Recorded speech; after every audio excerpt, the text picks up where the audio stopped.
PFI तुर्की की al Qaeda समर्थित आईएचएच की समर्थित संस्था है। ओसामा बिन लादेन के सहयोगी मोहम्मद अल मसारी की इस्लामिक रिन्यूअल पार्टी और वल्फ ऑफ उम्मा के साथ इनके पीएफआई के लिंक निकले हैं। एक फतवा जारी किया है कि अगर भारत सरकार पीएफआई पे बैन लगाती है तो पीएफआई को चाहिए कि भारत के खिलाफ जिहाद करे। बहुत सारे धर्म गुरु घूम रहे हैं, हमारे यहाँ कानपुर में भी 10-10, 15-15, 20-20 शहर काजी घूम रहे हैं। देश के कानून से बड़ा कोई मुल्ला, कोई मौलवी, कोई महंत, कोई पंडित, कोई साधु, कोई सूफी, कोई संत फकीर, कोई मलंग नहीं है। ये देश संविधान से चलेगा, किसी मुल्ला जी के फतवे से नहीं। सर ये बताइए कि उस दिन की घटना संयोग थी कि प्रयोग थी?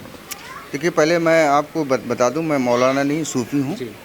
और ये जो घटना हुई कानपुर में वो बड़ी दिल दुखाने वाली घटना थी। ऐसी घटना कभी नहीं होनी चाहिए थी। और पहले भी हमारा शहर हमेशा हिंदू मुस्लिम एकता के प्रतीक रहा है। हमारे शहर में हमेशा हिंदू और मुसलमान मिलकर के सब साथ में चलते रहे हैं, रहते रहे हैं, क्योंकि ये शहर ही गणेश शंकर विद्यार्थी और मौलाना हसरत मोहानी की मोहब्बतों का शहर है। लेकिन उस दिन जो कुछ भी हुआ वो एक सोची समझी प्लानिंग के साथ हुआ, एक योजना के साथ हुआ। क्योंकि इसके पीछे जिस तरह से ये पैटर्न इस्तेमाल किया गया और जो अभी खबरें सामने आ रही हैं, हमारी आशंका सही साबित हो रही है कि इसके पीछे पीएफआई का हाथ था। और क्योंकि पैटर्न भी उनका था, तरीका भी उनका था, तो जाहिर सी बात है कि पीएफआई एक ऐसा संगठन है जो देश में विभाजन की राजनीति करता है, विभाजन कराना चाहता है। और उसी के लोगों ने, उसी के एजेंटों ने मिलकर के इस काम को अंजाम दिया। वरना हमारा शहर बड़ा खूबसूरत शहर है, हमारे शहर के लोग बड़े शांतिप्रिय लोग हैं। और जो ये दुखद घटना हुई, भविष्य में ऐसी घटना ना हो, इसके लिए सभी नागरिकों को प्रयास करना चाहिए। तो क्या लगता है कि उस दिन, जिस दिन पूरे देश के एक तरीके से प्रथम नागरिक राष्ट्रपति जी भी यहीं पे थे, मोदी जी भी यहीं थे, प्रधानमंत्री जी, सीएम साहब भी यहीं थे, तो उस समय कुछ ऐसा करने की माहौल को एक तरीके से पूरे देश में छवि को ख़राब करने की कानपुर में ऐसी साजिश थी क्या? देखिए, ये जो आप बातें बता रहे हैं, ये बातें हम लोग देख चुके हैं दिल्ली के दंगों में। जब अमेरिका के राष्ट्रपति भारत आए थे तो उस समय भी जानबूझ करके इसी तरीके की चीज़ किया गया था। यही स्टाइल पीएफआई का है। पीएफआई का मकसद ये है कि वो भारत की छवि को विदेशों में ख़राब बता करके प्रस्तुत करे। और ऐसे समय पर कि जब देश के प्रथम नागरिक माननीय राष्ट्रपति महोदय, प्रधानमंत्री जी, मुख्यमंत्री जी, राज्यपाल महोदया और अन्य गणमान्य लोग वहाँ पर मौजूद हों, इसी ज़िले में मौजूद हों, उसके बाद ऐसी घटना हो जाना, तो इससे साफ साफ संदेश देना था कि देखिए भारत में कितनी अराजकता का माहौल है। और दूसरा सबसे बड़ा जो मामला है कि जो व्यापार समिट हुई थी और उसमें जो लोग आए थे, तो कहीं ना कहीं इनको भी ये संदेश देना था कि उत्तर प्रदेश अशांत है और देश अशांत है। तो देश की छवि खराब करने के लिए ये सब किया गया था। ये एक बहुत बड़ी अंतर्राष्ट्रीय साजिश है। तमाम सारे वीडियो वायरल हुए जिसमें मतलब बहुत सारी भीड़, हज़ारों की तादाद में भीड़ दिख रही। तो इतनी भीड़ अचानक से जुमे की नमाज के बाद कैसे इकट्ठा हो गई, क्या लगता है?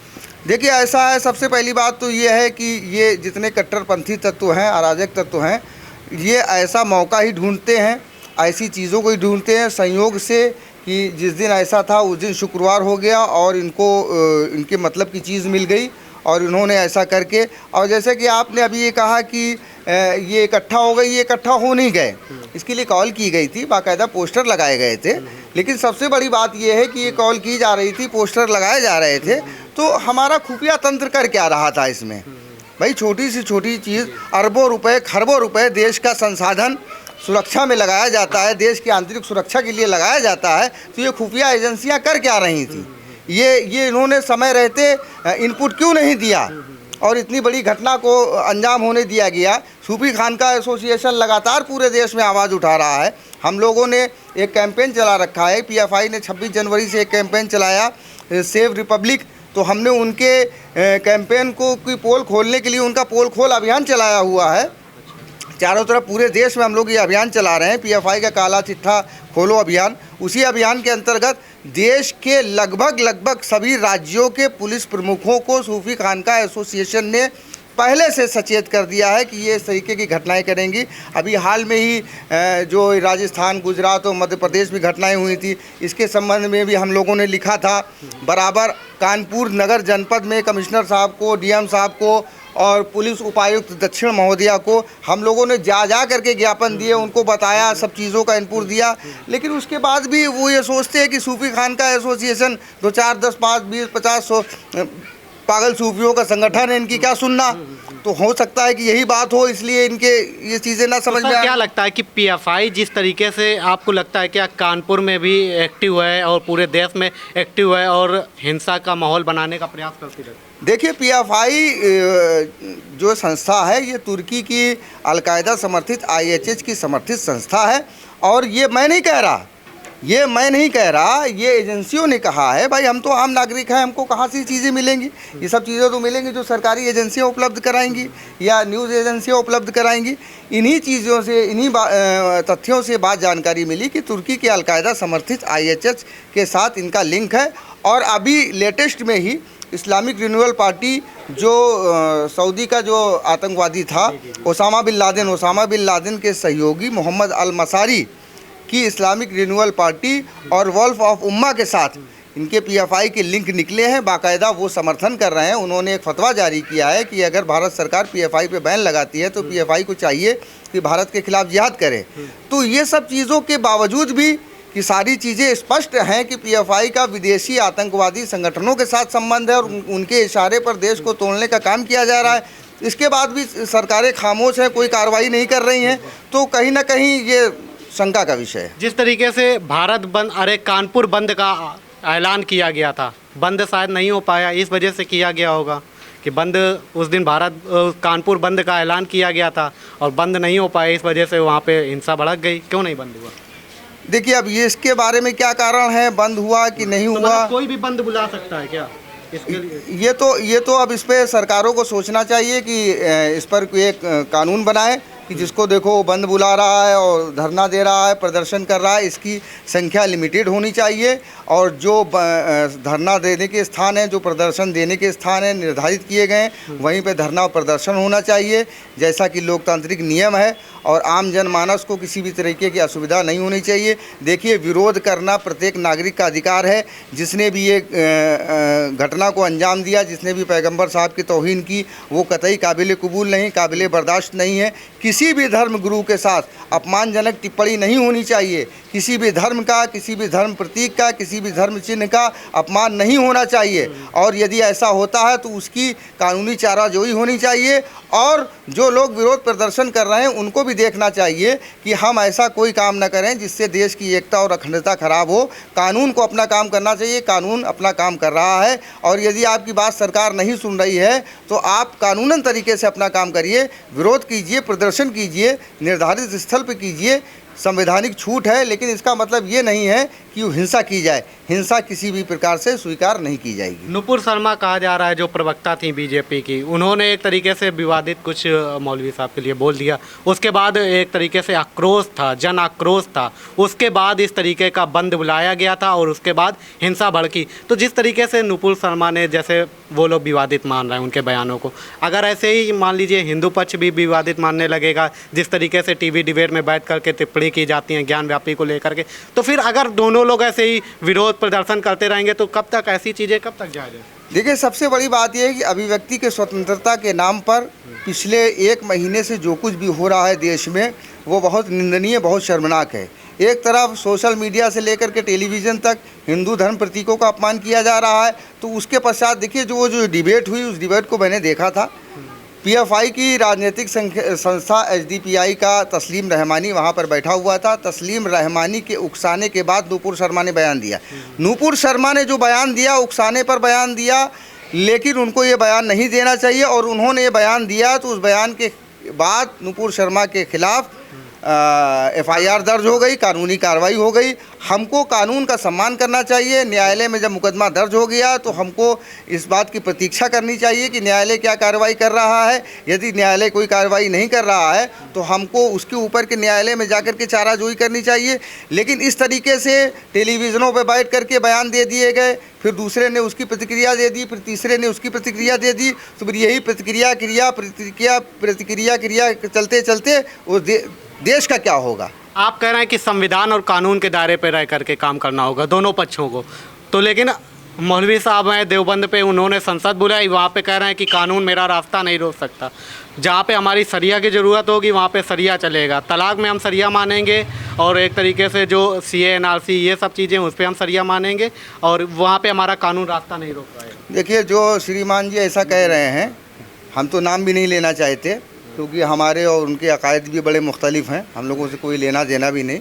लेकिन सिर्फ इतना कहना चाहते हैं, धर्म गुरु बताते हैं ना मुस्लिम, बहुत सारे धर्म गुरु घूम रहे हैं हमारे यहाँ कानपुर में भी 10-10, 15-15, 20-20 शहर काजी घूम रहे हैं। किसी की क्या स्थिति है ये सब अच्छी तरीके से जानते हैं। तमाम धर्म गुरु हैं, जो कह दे कि हम धर्म गुरु हैं, यहाँ उसका कोई सर्टिफिकेट नहीं मिलता, किसी संस्था से पंजीकरण नहीं किया जाता, और कोई सरकारी नौकरी नहीं कि फंड बीमा मिले तो वही माने जाएँ धर्म गुरु हैं, कोई भी कह सकता है। मैं उन श्रीमान जी को सिर्फ इतना ही कहना चाहता हूँ कि जो कह रहे हैं कानून का पालन नहीं करेंगे, तो वो हज यात्रा करने या कोई यात्रा करने विदेश जाते हैं, ज़रा पासपोर्ट के बगैर जा कर के दिखा दें। वो लेकिन बहुत बड़े मौलवी हैं, देवबंद जैसे मदरसा जो पूरे उसमें फेमस है एक तरीके से मुस्लिमों के लिए, उसके एक तरीके से मौलवी हैं, तो उनकी बात का तो असर पड़ेगा ही ना सीधे कौम पे। देखिए, देश के संविधान से, देश के कानून से बड़ा कोई मुल्ला, कोई मौलवी, कोई महंत, कोई पंडित, कोई साधु, कोई सूफी, कोई संत फकीर, कोई मलंग नहीं है। देश का कानून सबसे बड़ा है। ये देश संविधान से चलेगा, किसी मुल्ला जी के फतवे से नहीं। अच्छा, ये बताइए कि एक सवाल और करेंगे कि जिस तरीके से आपने देखा होगा जो अब भड़काया गया, अब उसका इलाज क्या हो सकता है। जिस तरीके से योगी जी बड़ा फेमस है बुलडोजर के नाम पे, तो अब क्या लगता है कि बुलडोजर चलना चाहिए, जो इस तरीके का कार्रवाई एक तरीके से हिंसा को भड़काने की कोशिश करते हैं, उनके खिलाफ कार्रवाई होनी चाहिए। देखिए, ऐसा है ना कि बुलडोजर किसी समस्या का समाधान नहीं है। अपराधियों की अनैतिक संपत्तियों को जब्त करके उन गरीब मजलूमों को दे देना चाहिए जिनके पास कुछ नहीं है, कुछ आसरा नहीं है। तोड़ फोड़ करने से कोई लाभ नहीं होगा। किसी ने बनाया था, कैसे भी बनाया था, उसमें पैसा लगा था, अब आप उसको तोड़ेंगे, और तोड़ने में भी जो खर्चा होगा, बुलडोजर आएगा तो वो फ्री में नहीं आएगा, उसमें भी डीजल पेट्रोल लगेगा। संपत्ति जब्त करनी चाहिए जो हिंसा फैलाते हैं, जो हिंसा फैला रहा हो, जो अनैतिक काम कर रहा हो, उसकी संपत्ति जब्त करके उसको ज़रूरतमंदों में बांटना चाहिए। यही राजधर्म है। कानपुर की एक तस्वीर है, गंगा जमुना तहजीब, और देखिए भैया खड़े हुए हैं, मुस्लिम कम्युनिटी से आते हैं, और भैया खड़े हुए हैं रुद्राक्ष की माला पहने हुए।